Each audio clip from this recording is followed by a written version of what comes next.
Big boss Telugu season 8 లో ఇప్పుడిప్పుడే contestants personals open అవుతున్నాయి. లవ్ ఫెయిలియర్స్, ఫ్యామిలీ ప్రాబ్లమ్స్ ఇలా రకరకాల విషయాలు చిన్నగా బయటకొస్తున్నాయి. ఈ సీజన్ 8 లో ఇప్పటి వరకు మణికంఠకి సంబంధించి విషయాలు మాత్రమే బయటకొచ్చాయి.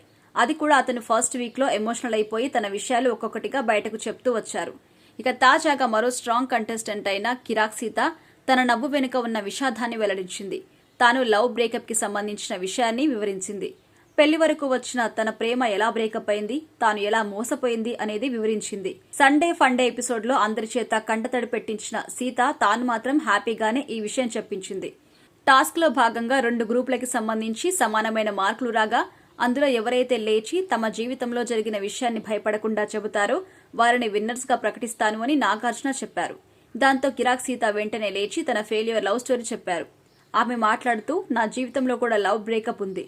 నేను ఒక అబ్బాయిని దాదాపు 5 ఏళ్లకు పైగా ప్రేమించాను. అతడితో డీప్ రిలేషన్ లో కూడా ఉన్నాను అన్నారు.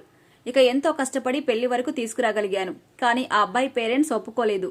అయినా సరే కష్టపడి పెళ్లికి ఒప్పించాను. వాళ్ళ పేరెంట్స్ ఒప్పుకోకపోవడంతో ప్రేమ కంటే పేరెంట్స్ ముఖ్యం కదా అని నేను నా ప్రేమను వదిలేశాను. కానీ తర్వాత నాకు తెలిసింది ఏంటి అంటే అతను నన్ను చీట్ చేశాడు. నన్ను మోసం చేయడానికే పక్కాగా ప్లాన్ చేసి ఇలా చేశాడు అని నాకు అర్థమైంది అన్నారు సీత.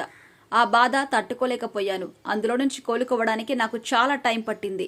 బయటకు రాలేకపోయాను. డిప్రెషన్లోకి వెళ్లాను అన్నారు సీత.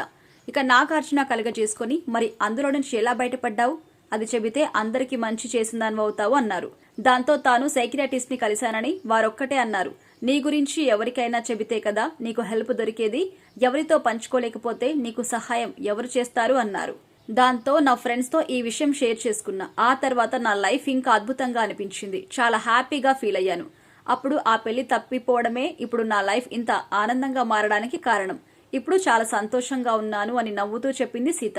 ఇక సీత చెప్పిన ఈ విషయం వైరల్ అవుతోంది. హౌస్ లో నవ్విస్తూ ఉండే సీత వెనకాల ఇంత విషాదం ఉందా అని అందరూ షాక్ అవుతున్నారు.